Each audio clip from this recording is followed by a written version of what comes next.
ضرور کلک کریں. جزاک اللہ. پچھلی زندگی کے روزوں کا کفارہ.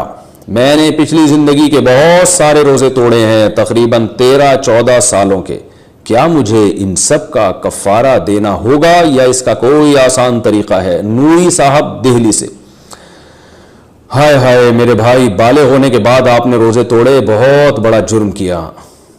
تو یہ پوری تفصیل سے میں یہ بات ریکارڈ کروا رہا ہوں تاکہ یہ جو لوگ یہ سوال بار بار پوچھتے ہیں ان سب کے سامنے یہ جواب ہمیشہ کے لیے آ جائے. اگر آپ نے نفل روزے توڑے ہیں یا رمضان کے قضا روزے توڑے ہیں تو کفارہ نہیں ہے، صرف قضا ہے.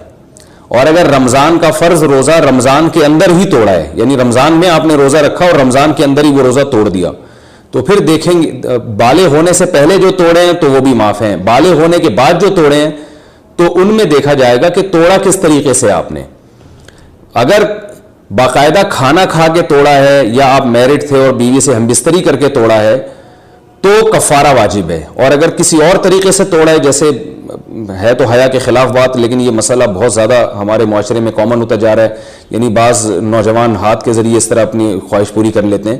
تو اگر اس طرح سے کسی نے روزہ توڑا ہے تو پھر صرف قضا لازم ہے، کفارہ لازم نہیں ہے. گناہ بہت سخت ہوا مگر کفارہ نہیں ہے، صرف قضا لازم ہے. اور اگر روزہ توڑا ہے زوجہ سے ہم بستری کر کے، بیوی سے ہم بستری کر لی تھی، اس طرح سے روزہ توڑا ہے، تو پھر دیکھیں گے ایک رمضان میں جتنے روزے توڑے ہیں ان کا ایک ہی کفارہ ہے. الگ الگ رمضانوں میں جتنے توڑے ہیں سب کی طرف سے الگ الگ کفارہ ادا کرنا پڑے گا. ایک رمضان کے جتنے توڑے ہیں ان کا ایک کفارہ ان سب سارے روزوں کی طرف سے کافی ہو جائے گا. لیکن اگر کھانا کھا کے روزہ توڑا ہے تو پھر ایک رمضان ہو یا 10-20 رمضان ہو، جتنے بھی روزے توڑ چکے ہیں اب تک سب کی طرف سے ایک کفارہ ادا کر لیں گے تو وہ سارے پچھلے روزوں کی طرف سے کافی ہو جائے گا. یہ مفتابی قول، راجح قول کے مطابق. البتہ اس میں بھی احتیاط یہی ہے کہ الگ الگ رمضانوں کے روزے اگر آپ نے توڑے ہیں تو احتیاط یہی ہے کہ آپ ہر رمضان کی طرف سے الگ کفارہ ادا کریں. لیکن بہرحال دوسری بھی گنجائش ہے کہ کھانا کھا کے اگر آپ نے روزہ توڑا ہے تو پھر ہر رمضان کے ہوں یا ایک ہی رمضان کے ہوں، جتنے بھی روزے توڑے ہوں، اب جب آپ کفارہ ادا کریں گے توبہ کریں اور سب کی طرف سے ایک کفارہ ادا کر لیں.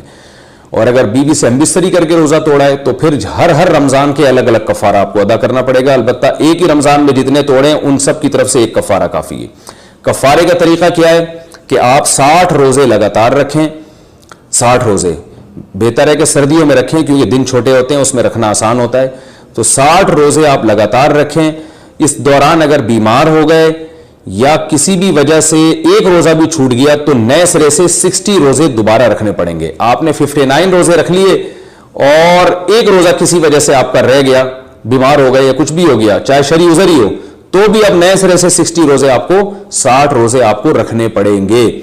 ہاں، خواتین نے اگر روزہ توڑا ہے تو وہ جب 60 روزے رکھیں گی تو اس دوران ان کی اگر مینسز آ گئے، مینسز آنے کی وجہ سے اگر روزہ چھوٹ جاتا ہے تو وہ معاف ہے، تو وہ گنتی پوری کر لیں 60 کی. تو مینسز والے جو روزے چھوٹیں گے وہ شرعی عذر ہے، کیونکہ وہ تو 2 مہینے میں لازمی عورت کو مینسز تو آتے ہیں، جوان عورت کو. تو اس میں اگر وہ 60 روزے رکھتی ہیں اور مینسز درمیان میں آ گئے تو وہ معاف ہے. تو جتنے دن مینسز کی وجہ سے روزے چھوٹے، فوراً جیسے ہی مینسز ختم ہو فوراً آگے شروع کر دیں. اگر انہوں نے ایک دن کا بھی ناغہ کر دیا تو پھر ان کو بھی نئے سرے سے 60 روزے رکھنے پڑیں گے. تو یہ اس کی بات ہے جو روزے رکھ سکتا ہے. اگر کوئی بہت بوڑھا ہے یا ایسا بیمار ہے جس کو شفا کی امید ہی نہیں ہے، اس کو یہ امید ہی نہیں ہے کہ آئندہ میں روزے رکھ سکتا ہوں، تو پھر وہ 60 مسکینوں کو، غریبوں کو 2 ٹائم کا کھانا کھلا دیں یا 60 غریبوں کو صدقہ فطر کے برابر ہر ایک کو رقم دے دیں. یہ بھی ٹھیک ہے.